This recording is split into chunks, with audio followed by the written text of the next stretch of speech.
DJ Event Planner will change the way you manage and run your business. Streamline all of your procedures and software into one easy-to-manage system. DJ Event Planner, the ultimate online planning tool.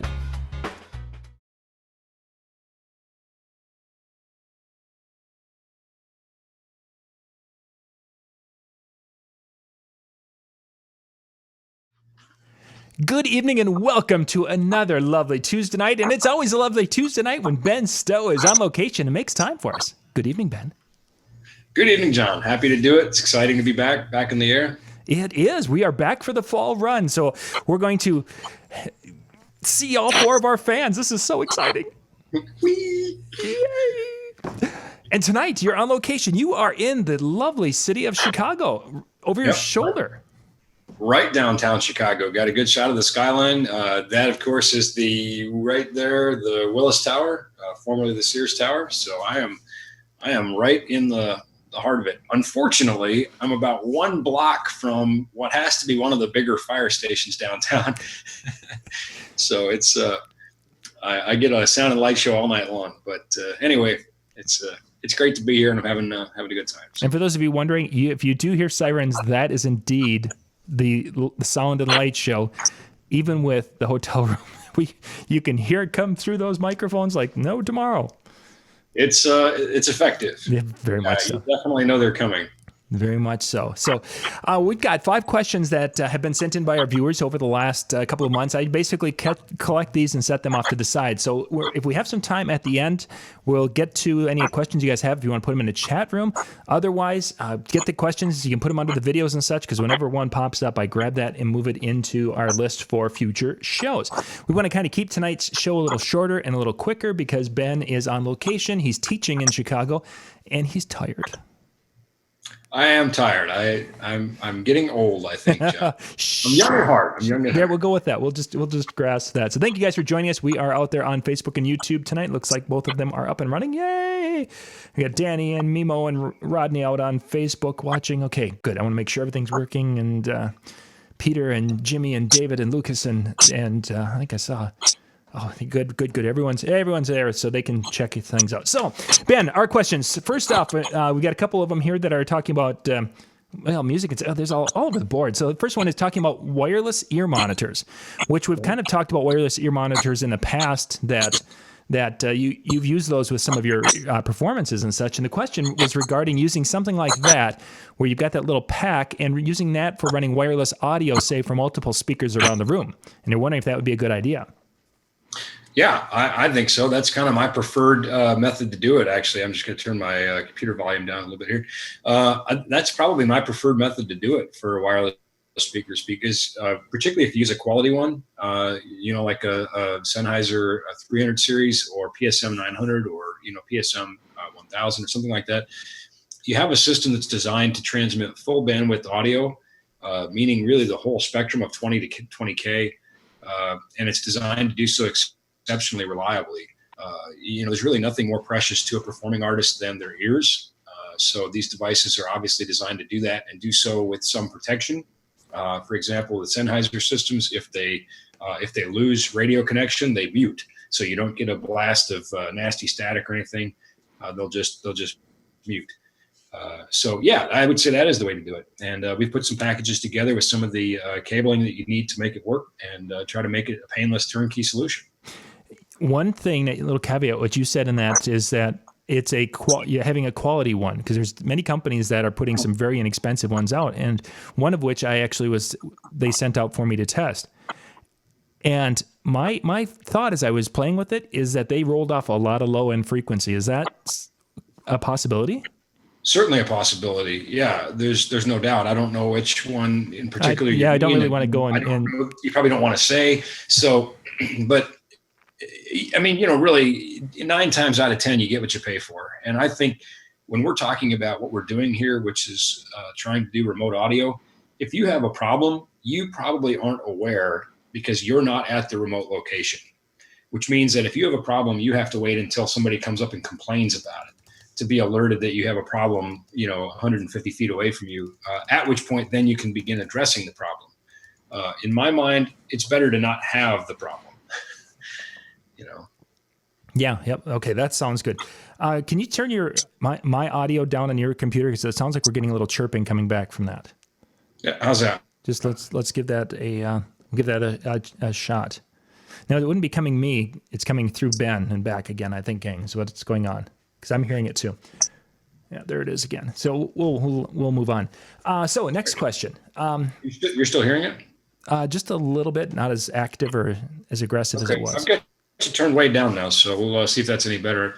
Folks, we apologize. This is, I'm not in the studio. I am sitting in the hotel room on a laptop, yes. So we appreciate your patience. Yeah, Ben definitely does sound good, except for that little chirping now when I'm talking and we're getting it coming back. Okay. I wonder if anyway, they're here to hear you anyway, so I'll just shut up. I'll ask a question and shut up. Yeah, be quiet, John. With the advent of the Bluetooth lighting coming out, Chauvet, of course, just literally sent out some of their new Bluetooth things for us to do some video on. I actually sent them out for Michael to do some video on. Right on. On yesterday's news. Anyway. He's really come into his own. Not that that's hurting my feelings at all much.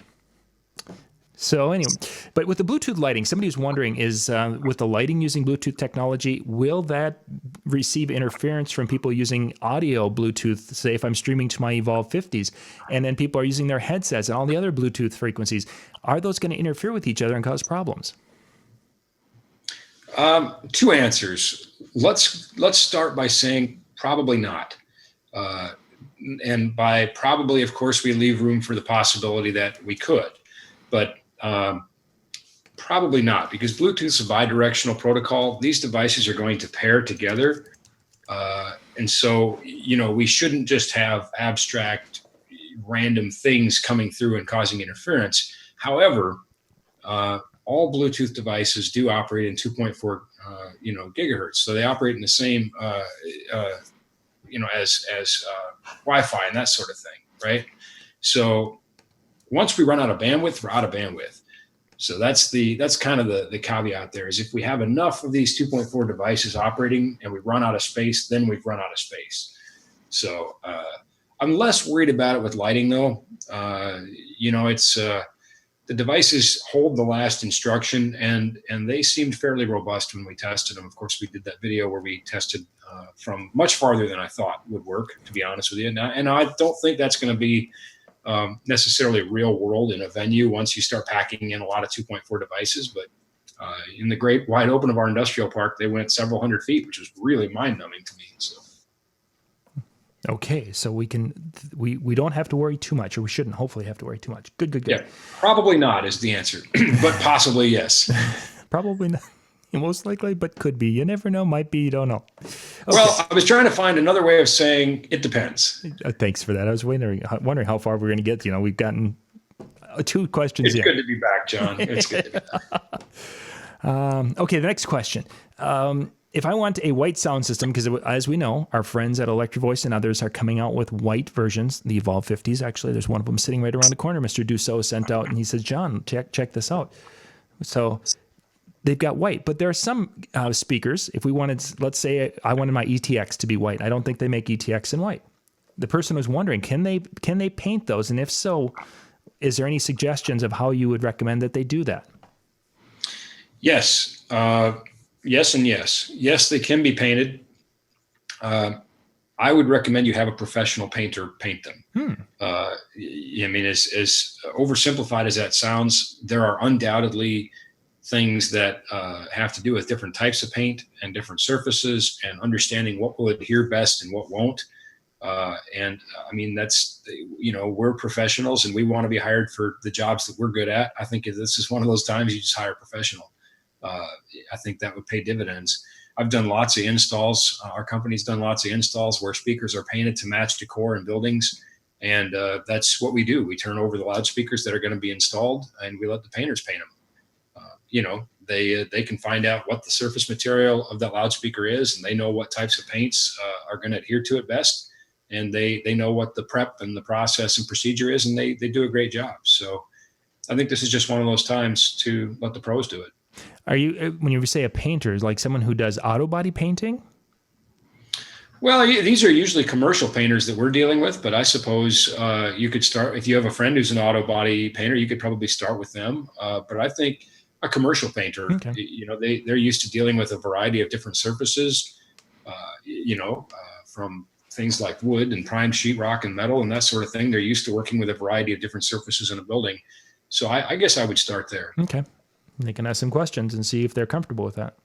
Yeah, maybe they can refer you to somebody. Obviously it's going to depend a little bit on your market and who's around. And I'm not saying every painter is going to jump at the chance to do it, but that's what I would do rather than trying to figure it all out on my own. And I'm a guy who likes to learn, and I know a lot of things, but that's one thing where I would just say, you know what, I'm going to let the pro do it. Mm-hmm. And it'll probably turn out a lot better than me and my can of Krylon spray paint. Well, and admittedly, I'm not a good painter, by the way. So, that's why I tell you what, I restore antique tractors, and that's one thing I don't do is paint.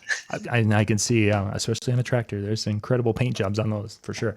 Okay, our next question. Somebody was asking about, we've talked about powered versus the non-powered where you have the amplifier separate. And they're wondering if you have the identical sound system, because you can buy the EKX series, I can buy them powered or unpowered. Is there a difference in sound quality in those cabinets between the powered and non-powered if we're running, similar amplification levels? The way the question's phrased, the components are the same. So the drivers are the same. The components are the same. I think there is a slim advantage to a passive system. Okay. With the following caveat: it needs to be properly powered and processed. Obviously, when you start trying to take amplifiers and fit them into boxes and fit them into budgets, something kind of has to give, right? Now, the amplifiers that are inside these powered loudspeakers are fantastic, but as compared to a high quality, good amplifier with a proper processing system externally, I think that would have the advantage. Now, when we start talking about the market specific here, I think the number of people who could accomplish those things is a smaller percentage. That's just sort of to say, I think most DJs don't really want to deal with that sort of thing in order to achieve those results. So I think it depends on the user. If you're a fairly competent audio engineer, certainly there are some advantages. You're going to spend more to do it in a passive system. It's going to cost more too, to have good external processing, particularly in something like, ETX, which has FIR processing. FIR processors, that takes some horsepower. So at that point, then we're going to have to use something like the DX46, which all by itself, I think, is over $1,000 comfortably. So again, the short answer is, yeah, I think there's a performance advantage to a properly powered and processed passive system. Although there is no passive version of ETX available, so I guess that would be a moot point. But I don't know that the trade-off is worth it for this customer base, Okay. And that's what I was kind of, my thought was also on that, but I haven't touched a passive box in 10 years. Well, my touring rig is passive, but that makes sense because my amplifiers are running on 30 amp circuits. We're using large twist lock power connectors, my power distro, and my power cables alone weigh 400 pounds. So I want to keep all that stuff on the ground. The only thing that goes up to the loudspeakers is the speaker looms, the speaker cable. So obviously we have large amplifiers with great fan cooling capability, and all that sort of stuff is on the ground. It's on wheels. It's easy to roll in. And so the only thing that goes in the air is the speakers and the cabling. And we keep all the heavy stuff on the ground, and we're able to have those big, robust amplifiers that can, suck in vast quantities of air and keep themselves cool in high stress environments like concert tour. But that's a really different scenario. Very much so, and yeah. The manufacturers have done a great job of assembling carefully calibrated presets. All the box tunings. The FIR actually lives in the amplifiers, so it's difficult to make that comparison. Yeah. Certainly, in terms of its ability to perform at high level over longer periods of time, I think a passive system has the advantage simply because those amplifiers have better ability to cool. Sure. I think my amplifiers have 5 fans in them or something. They, they move a lot of air. Yeah, compared to some. But again, it's apples and grapefruit. I have EKX too, powered EKX. I didn't go for the passive ones. I went for the powered ones because in that scenario, I just want to take a box out of the case and plug it in and go. Sure. And it's very fast, and all the work is done for me. The presets live inside the box. So I think it's really an individual decision at this point. And I know that wasn't the question, but I think if a user's wondering what they should do, I think it's a little personal soul searching there. Sure. Yeah, and in the chat room, they're sharing some of their different experiences and such with different applications. As you were saying, the one works better or seems to fit better in the mobile environment. One more of the install or the live sound application. So.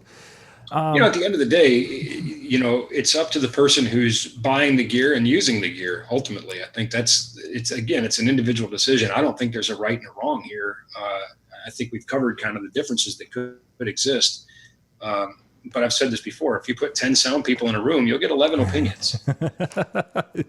There's that one with the split personality. I get it. Okay. Yeah, and there's the guy over here that says it depends. He never gives us a straight answer. But anyway, that's why we keep coming back week after week, because eventually we'll get that, yes, this is the honest and this is the accurate.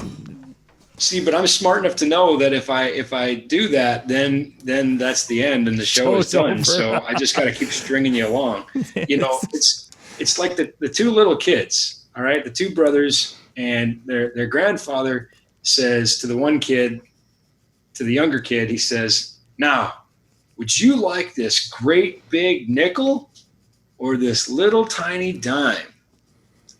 And the little brother always takes the nickel. And the big brother says, "Hey, dummy, don't you know a dime is worth twice what a nickel is?" And the little brother says, "Yeah. And as soon as I take the dime, he's going to stop doing it." Just keep taking the nickel, right? Keeps coming back. Yep. Okay, our next question, number 5, and then we had one that was tossed in. I think we can hit also before we wrap up. The question number 5, they were saying that they use 50-foot extension cords to run their sound, or they're wondering if they can use 50-foot extension cords to run their sound system. And if so, can one cord run all 4 speakers, or should it only run 2? Or what would your recommendations be when it comes to longer lengths of extension cords? It depends. So here it is. Bigger is better. It's just a fact. All right. I mean, we're talking about cords here, right? Yes. So we're still talking cords. Bigger is better.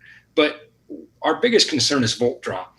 And believe it or not, I think I actually have this memorized now. And in fairness, I did just teach a class today, and this was in the class. But the resistance per foot of a 12 gauge cable is something like 0.00198 ohms per foot, and 16 gauge is something like 0.00499 or something. And again, I did just teach this today. Translate that to English for me, please. Yeah, it's not like I really know this on a daily basis, but I literally just taught that class today. But the moral of the story is that we did a calculation in the class, and we determined that on a 15 amp circuit running 100 feet on 12 gauge, I think we had a volt drop of something like 5 volts. And on 16 gauge, it was something like 15 volts. So therein lies the issue that obviously as our length increases and as the resistance in the cable increases with a smaller gauge, it becomes a bigger problem.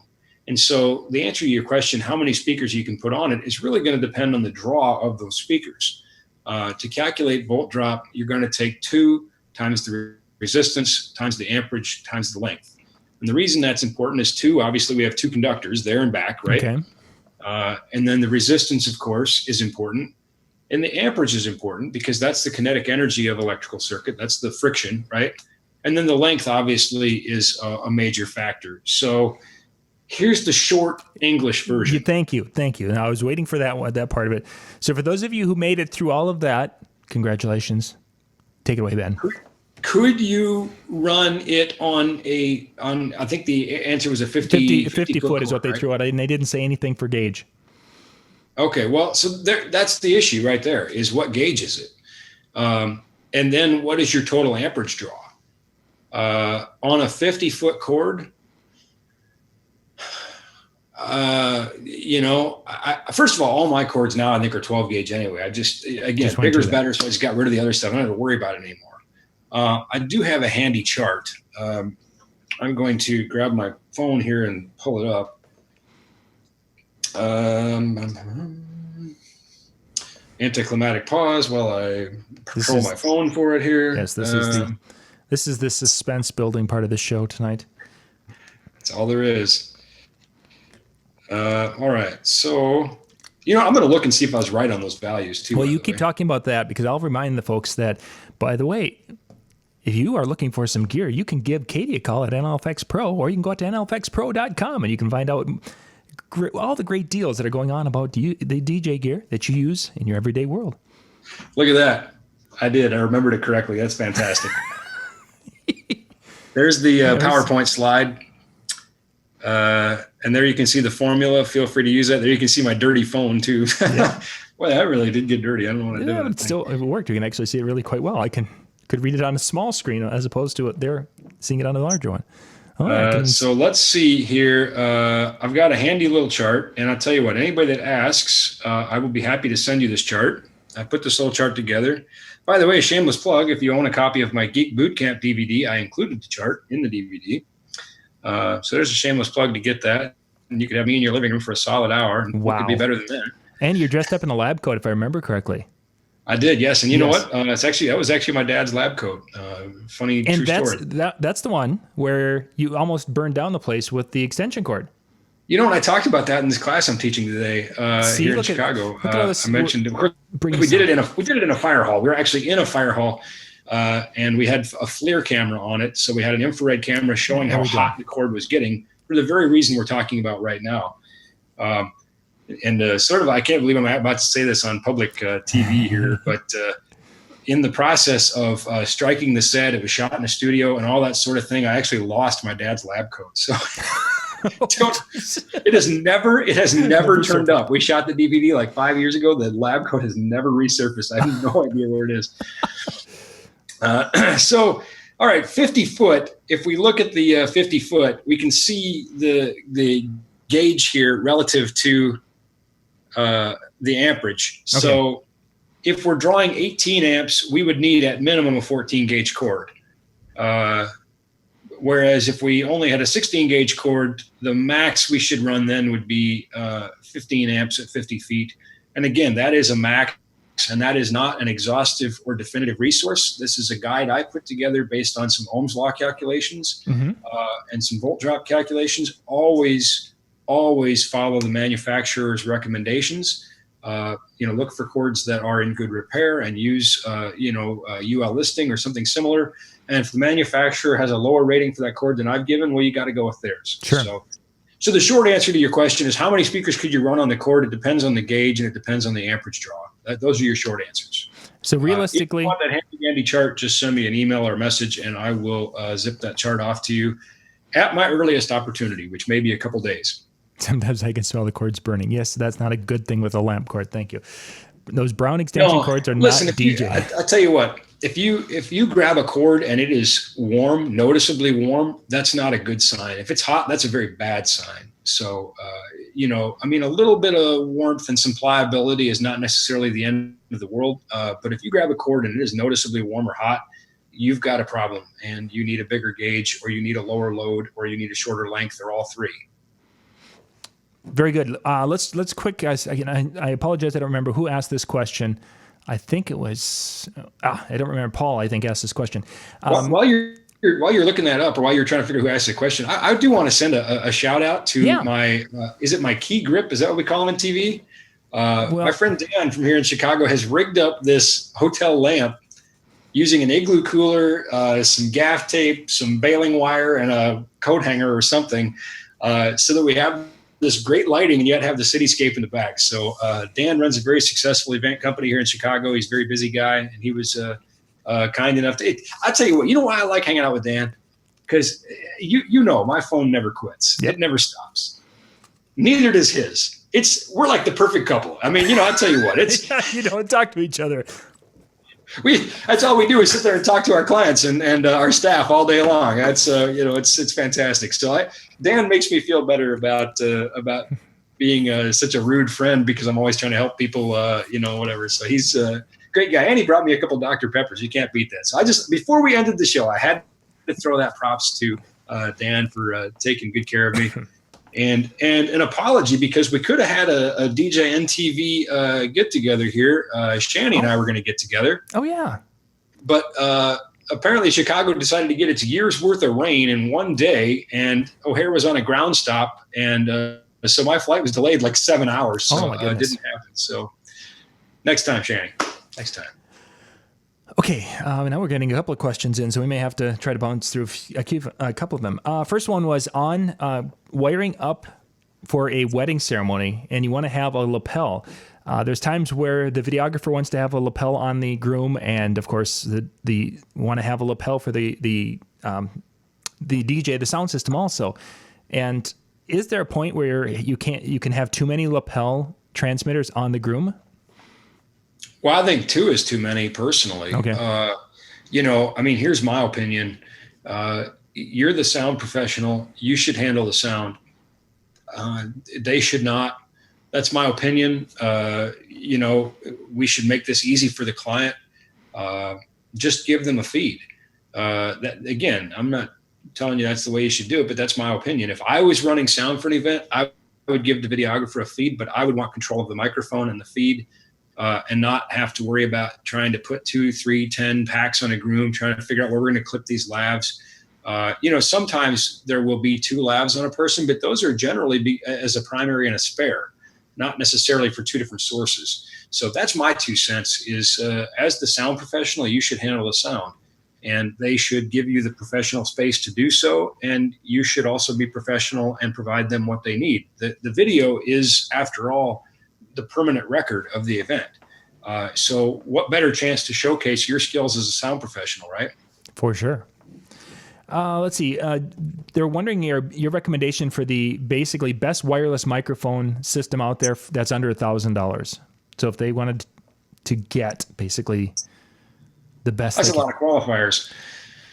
Well, I said this a couple of years ago that I felt like the frequency repack was going to lead to the next golden age of wireless. And I believe that is the case. What we have on the market to us today, it has rewarded us for the pain we've had to endure with the repack.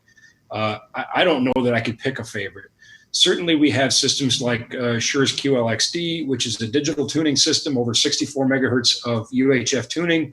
That's a really solid system. It's only 10 milliwatts of transmit power, but nonetheless, it's a great and solid system and can be had for under $1,000. For well under $1,000, the Sennheiser G4 series, both in the 100 series and also the 300 series and 500 really, but in the 300 series, we're still well under 1,000, and you have 88 megahertz of tuning, which is massive. I mean, it's almost the entire available spectrum. Mm-hmm. It's just a huge chunk. You don't even really have to worry about it. Pretty much anywhere you go, you get the whole band to tune in almost.